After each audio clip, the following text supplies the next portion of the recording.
Well, we see the mining industry a lot bigger than what it is today. We also see the mining industry as probably needing to focus a lot on becoming more cost effective. We believe that the mining organizations of the future will also have to be very focused on retaining their staff and making sure that they are empowered and that they feel being at that particular mine is a good place to work. They would want to stay. Good question. There's two big key drivers in the mining industry at the moment. That we see is the business improvement as far as managing the mine cycles and being a little bit smarter about how resources are used. And the other area, of course, is the mining automation. There's a big focus now on actually getting smart equipment, smart machinery at the mine face to actually replace, I suppose, a lot of the high cost of manning these mines and the high turnover of employees and mining staff.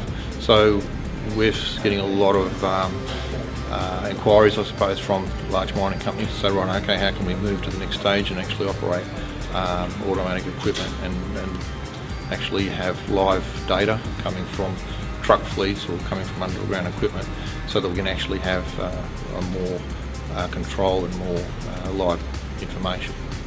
I think that the consolidation within the mining industry is going to continue. The acquisitions of smaller companies by larger companies. I think there's a heavy presence and a penetration towards next generation initiatives around remote operations centres and remote operability, also autonomy, and in support of that, once again, a view and a vision towards optimisation and integrated planning within complex mining businesses. Well, that's a very big question, and I'm sure there'll be a lot of financial analysts in the world contemplating that question. I think there will be consolidation. There'll be some winners and some losers. Obviously, the health of the Chinese economy is a major driver for the success of the mining industry in Australia. And I think the companies that can, exploit the volume opportunities that they have at the moment to shift product quickly while this great window of opportunity exists, and that manage costs well, so that are accurate in their processes, that are accurate in their business systems and their frameworks. So I think it's about a culture of excellence, and it's about all of the sort of elements and teams and functions within the business understanding, how they contribute to that strategy and how they contribute to that value that their customers are demanding. The industry faces many challenges in terms of the lack of skills and people to satisfy the production requirements going forward, and having a more systematic approach to both training and production is a key component of that.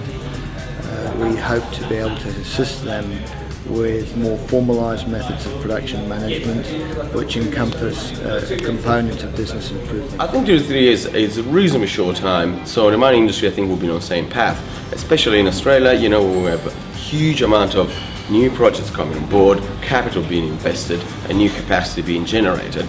We also believe that the market is not going to change substantially in terms of demand for those resources. So what this would do, though, would create increasing pressures on resources, and I mean resources in terms of people and materials across all those projects in Australia. So this will be a challenge with increasing costs, things like that we all have to manage.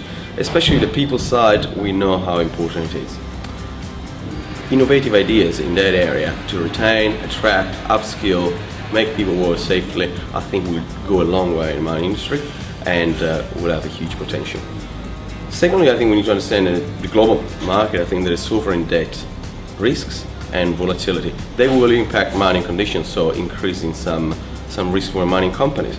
So in this context, I think mining, developing a business improvement or business excellence and having that intelligence within the organization that can really leverage that on once challenges or the market condition change for whatever reason.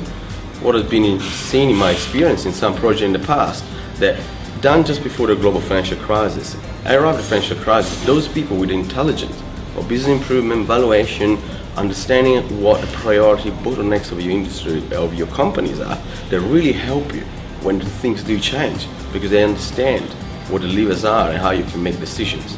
So to link it back, I think the business improvement will really help the companies going forward to tackle the challenges as they come. In the next 2 to 3 years, process improvement in the mining industry is going to be very important.